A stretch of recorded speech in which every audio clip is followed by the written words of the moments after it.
how do we actually plan these adventures? How do we enjoy and experience travel nursing and live to the fullest?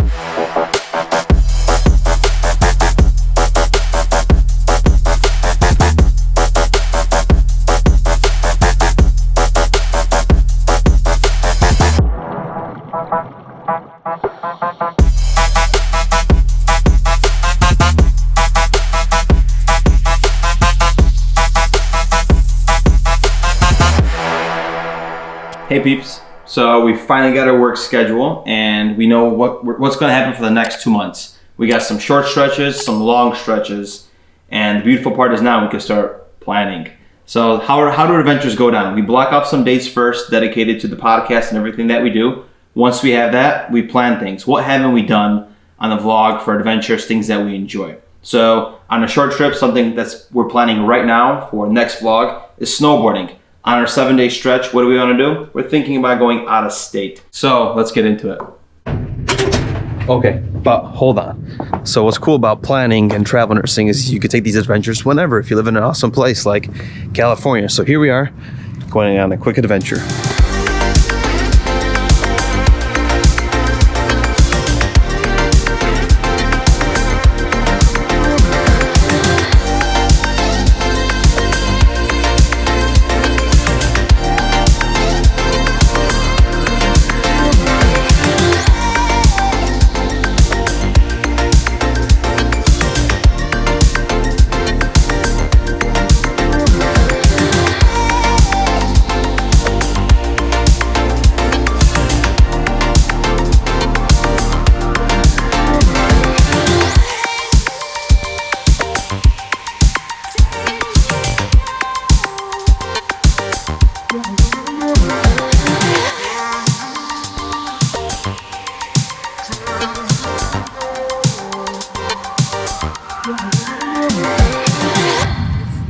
Okay, so that was a nice little ride. I haven't rode this thing in a few weeks. Honestly, I'm already kind of getting a little bit wobbly. I gotta get my loose on the hips. And after this, I'm gonna go shopping. I have to buy some snowboarding pants because Monday, after we pick up PD from the airport tomorrow on the vlog, we are gonna go pick him up. The next day or in 2 days, we're supposed to go for a little snowboarding adventure. And yeah, back to that, right? How do we actually plan these adventures? How do we enjoy and experience travel nursing and live to the fullest, right? Because you want to utilize this. This actually might be the best time of your life. And that's what I told people when I did this, like just enjoy it fully. So first thing, number one, your schedule has to align with either yourself, if you're doing solo, or with the people that you work with. So when it comes to our schedule, we actually told the charge nurse, like, hey, we're shooting vlogs, we're doing adventures. Can you somehow try to line us up? So for the most part, with the same days, some weeks we kind of have opposite schedules for a day or two. It is what it is, correct? But we usually have these nice little 3-day, 4-day stretches. This week is 7 days, which is awesome. I have time to work on the vlog, the podcast, everything that we're doing on the side, and then, hey, back to some adventures. So once your schedule aligns, you want to actually go to the planning part. All right, so when it comes to planning, once you have your work schedule out, you want to figure out your time frame of how many days you have to actually plan the adventure. The questions you have to ask yourself: how do we want to get there? Are you flying or are you driving a car? And then, like, what do you want to do? What kind of activity? And how we kind of find activities is we kind of look back at what we haven't done, what we're looking forward to. We surfed, went to the gun range, and we haven't snowboarded, so we wanted to try winter sport. So we kind of figure out, hey, let's find something that's 2-3 hours range, and we kind of figure out, then we look into pricings, right? So I'm talking about the snowboarding trip that's coming up. We look at pricings, we got lifts, we look at rentals, and we figure out, okay, maybe you want to be there 2 days because we have that 2-3 day stretch. Okay, let's look into an Airbnb. Next thing we have to do is figure out the weather. How are we going to pack? So in this trip, we know that it's going to be 39 degrees on the mountains. So we maybe, we got to kind of dress a little bit lighter, because you're going to be sweating. So you got to plan accordingly. Always look at weather. If you're planning a larger trip like us going to Phoenix, we're going to talk about that at home.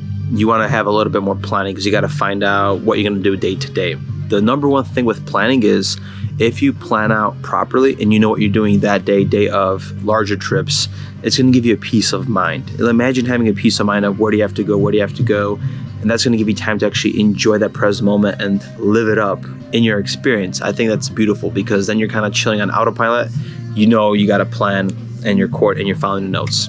So more about notes planning. I'm gonna go shop. Yo, what's up, bro? How are you, man? I'm good, dude. Glad you're back. All right, so now let's get back to the planning. All right, guys. Just dropped in from Chicago. Matt did a great job of giving a little synopsis on how we book our trips. Now let me open up my handy dandy MacBook, and we're gonna go into a little bit more detail, a little bit more details for you guys to explain how we actually plan these trips. So like Matt said, we have our dates down. We have us figured out when we're gonna actually plan this trip, right? And we use this great app called Notes, comes standard with any kind of iPhone, and it's a shared note, right? So I can see it, Matt can see it, our buddy Luke can see it, we can see it all in live time, and we could make any kind of changes and adjustments, and it actually changes everything on this one page, which is amazing. So once you have those dates down, like Matt said, we break those dates down into sections. So if we're gonna plan a trip for 4 days, guess what? It's gonna be 4 different sections, and each section is gonna have its own like amenities and activities that we're gonna do.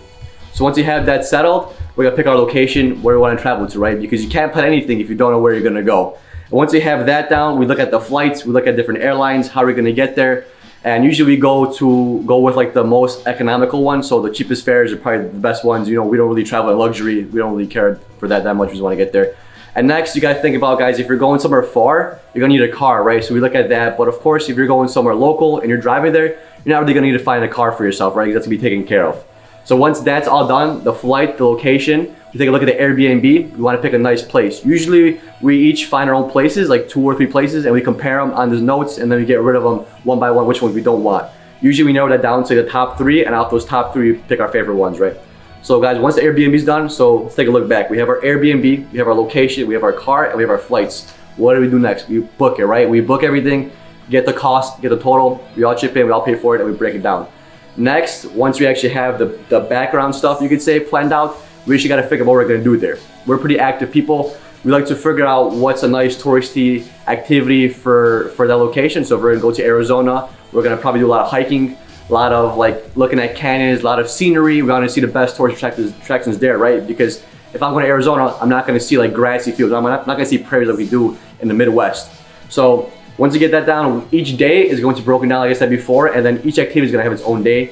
And we don't really want to do the same activity for like the scope of the whole trip, right? So if we're going to be hiking, we want to do hiking on a few days and then move to something else on the next couple of days, right? So we're not doing the same thing over and over again. But guys, all this is compiled in just our notes, which is great. Like I said before, it's an amazing app. And that's basically how we plan all our trips. So now that we know how to plan, let's actually book things. So let's get the Airbnb, let's get the ski lifts, let's get the rentals, and we'll see you on our next trip. See you on the slopes.